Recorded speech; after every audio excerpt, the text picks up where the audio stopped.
The John Ford Podcast. Broadcasting from your mom's basement. johnford.radio. You know, I remember when the whole podcasting thing first started. And what was it? Almost like 10 years ago, right? 9 years ago now? Started by the guy that used to be on MTV, as I used to like to call it. They used to make T-shirts like that said, you know, empty TV. And I showed a picture of a TV that was, I would imagine, empty. But it was started by Adam Curry, right? And I think his partner, Dave Winter, back in like 2009. And, you know, so the podcast thing started to happen. And podcasts are really, you know, it's nothing more than an audio file, an MP3 that has an RSS feed attached to it. And it's become much more sophisticated than that, but that's basically what it is. It's just an MP3 file that's wrapped in this container. But, you know, and it was like everybody was really excited about podcasting there for a while. And, by the way, I'm John Ford. Hi. Glad you could join us. Even though it's just me, I'm one person. But, you know, I still like to think of myself as a plurality. Not quite the Trinity, but, you know, a plurality nonetheless. What the hell was I talking about? Oh, podcasting. Right. So it was kind of big in the beginning. And then it slowly started tapering off, you know. It was just kind of falling off into nowhere. And it just kind of disappeared for a while and went under the rug and just became kind of like this thing people still did, you know. But then again, it's kind of, you know, was just very off-center there, you know. It wasn't a big deal. And then the last couple of years, it's like, boom, man, it's become like a big thing again. And everybody's podcasting. I'm podcasting. I love a podcast. I mean, everybody and his brother's podcasting. I was reading today that some woman that's I can't think of her name, the head of the Beasley Broadcast Group, which has nothing to do with Satan. It's not Mrs. Beasley. It's not Beelzebub. It's the Beasley Broadcast Group. I think her name is Mrs. Beasley if she's married. She might be Ms. Beasley. God, we don't want to get into that sexist stuff here. That'll get enough people in trouble. But even she's got a podcast. I was reading that today on Radio Inc. magazine. Radio Inc. magazine, who I used to write for a while. So even she's got a pod. Everybody's doing a freaking podcast. So I figured, you know, what the hell? I'll start doing a podcast, right? I mean, I got a big mouth. I can shoot it off. I've done talk radio for years. I've been, you know, around the block as far as all that goes. And I'm going to pretty much keep it unedited. I'm just going to open up the mic and just let whatever the hell comes out, comes out. And one of the reasons I never really fooled with podcasting before was, one, because of the barrier to entry, right? Unless you're famous already.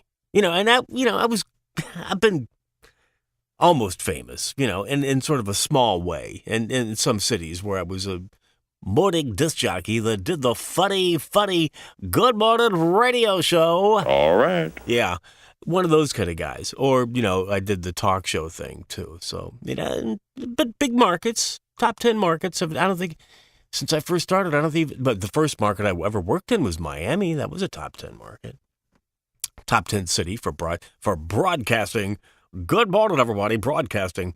So, yeah. So the barrier to entry, unless you're famous, you know, unless you got a really big rear end and are really attractive, you know, and have all those inverse curves going for you, or, you know, you've done some other salacious thing, nobody's going to listen to you because nobody knows who the heck you are, right? Who the heck you are, John? And the other thing is what makes, you know, and having done talk radio in big markets, you know, I was no Howard Stern, I was no Neil Rogers, who I still consider, even though God bless him, he's now passed on to another existence, although I don't think he believed in another existence, the greatest single talk show host ever. I mean, as far as one guy just doing a talk show. You know, Stern's got his whole cast of characters. He's great. I love him, all that. But Neil was the best. But what makes a talk show interesting is phone calls. And when you're doing a podcast, you can't take phone calls. I mean, I could call out to somebody, or I could even have somebody call into me. I've got like ISDN and IPDTL if we wanted to do like, interview somebody. I can't think of anybody that'd be that interesting. But if you think you're interesting, we could do that. You can always email me at John. Oh, no, I'll make a special email address. Podcast at johnford.radio. How's that sound? Podcast at johnford.radio. And, I'll interview you. You could be a pig farmer. I don't care. You could be the last man on the moon. It doesn't make any difference. You could be famous or infamous or be nobody. And, I'll consider everything.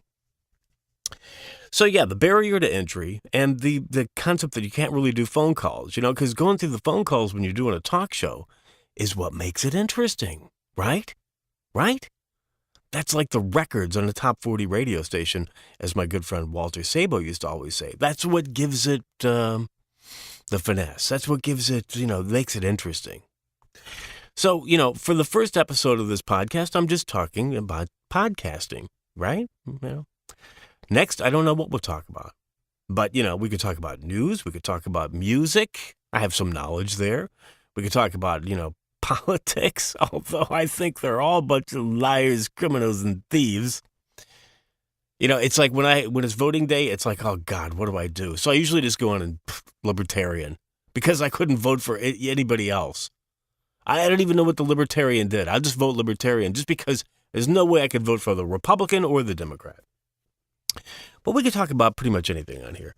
So anyways, thank you so much for joining us for the first podcast, and I appreciate you being here. I was thinking about, I don't want to go on too long, because I don't want to go on too long because I only have a finite amount of space. They charge to do this stuff. I mean, I could host it on my own website. Excuse me.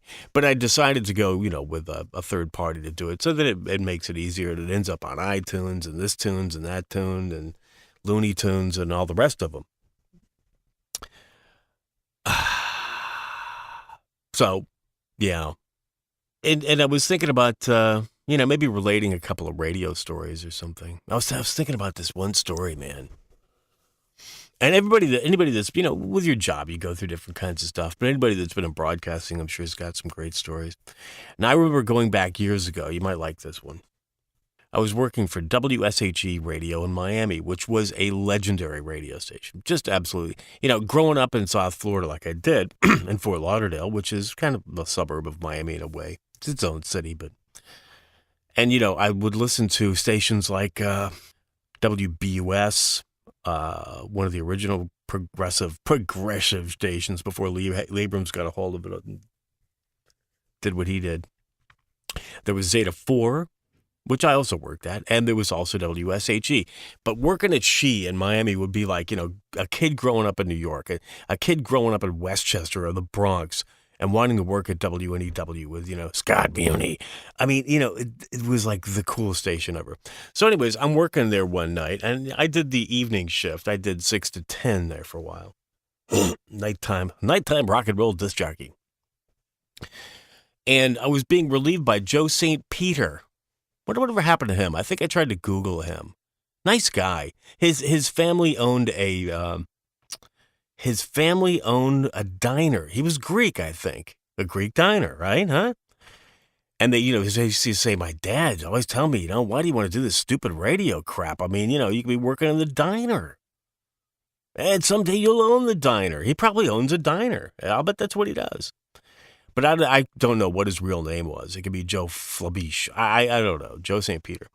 So we're getting ready to do our shifts. It's like, he's doing 10 to 2, I think, in the morning. 10 at night till 2 in the morning. I had about 10 minutes, so I put on the last song. I put on a long song, man. And we went to the side door, which you had to prop open, because nobody had keys to get in. They didn't trust anybody there. There was even a time where a guy got locked out and had to break a window to get in. They fired him the next day. So anyways, Joe and we propped open the door with a rock, and he had some good stuff, right? So we lit it up, and we're proceeding to burn this good stuff. I mean, it was, stuff that's now legal, right? But, in certain districts and counties, and it is still illegal. But back then, it was really illegal. And the WSHE studios was in a trailer park in Davie, Florida, which used to be the headquarters for the KKK in South Florida. And so Joe, we're burning it there, and it's pretty good. And the towers for the AM, which was WSRF, Surf 16, were in the back, and there were it was a lot of towers. It was like 6 or 7 of them. It had this weird pattern that it would send out when it was broadcasting, babe. So we have our back to the towers, and all of a sudden, the sky lights up behind us. Just as I'm taking a hit, the sky lights up behind us, and it's like throwing shadows. 50 feet, 100 feet, 1,000,000 feet long. I don't know. And it gets brighter and brighter and brighter. And just as I'm looking at Joe, and my eyes are getting bigger and bigger, we both turn around and look. And there's this giant halo glowing off of one of the towers, and it's getting bigger. It's like burning up. It's like this round halo that's like going out and out and out until it finally gets so bright, and it just goes, there was no sound. It just goes poof and disappears. And then there's like this round circle of smoke that slowly pulses and dissipates as it goes away. And I'm like to Joe, I'm like, that's good stuff, man. So we go, it was good stuff. So we go back in and we call the engineer. And say, man, something just happened with one of the towers, And it's not just because Joe's got good stuff. And we explained what happened. It's nothing. Don't worry about it. They had just hired this new engineer and fired the old engineer. Can't remember the old engineer's name. He was a great engineer. So then, we hang up and, okay. So he says it's nothing. It's nothing. All right. I finish my shift. I go home. I forget what I did. The next day I'm driving into work to get ready to do my shift. And, I'm punching on the radio to see, let's hear what the afternoon guy's doing. There's nothing there. It's just...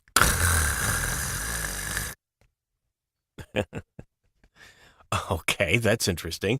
So I get to the studio, and everybody's running around like crazy, and we're off the air. And obviously something had happened, and it had to do with what we saw. And it burned out, obviously, the STL, the studio transmitter link, which would send the signal to the candelabra there down in Miami, where it would radiate out so that people could hear that wonderful rock and roll music. And the tower that happened to go poof that we had seen when we were so stoned was also the one that had the backup FM antenna on it. So they couldn't even use the backup. We were off the air. We were DOA. And this new engineer that they got couldn't fix it. We were off the air, I think 2, maybe 3 days. They eventually had to go back and hire the old engineer, I hope for a lot of money, to come in and get everything working again. So that was that story. Kind of cool. Joe St. Peter, my hat's off to you wherever you are. Until the next episode, this is John Ford with the John Ford Podcast. So glad you joined us today, and us, there we go, plurality, and we'll see you next time. I'm the happiest guy. He's the luckiest guy. 'Cause I just bought a new Ford. From a wonderful dealer. Wow, what a dealer! For a Ford or a fine used car. Went to the British Isles. Excuse, vacation, needed rest. Lo and behold, found a group. 4 men, sweaters, blonde hair, singing, like birds.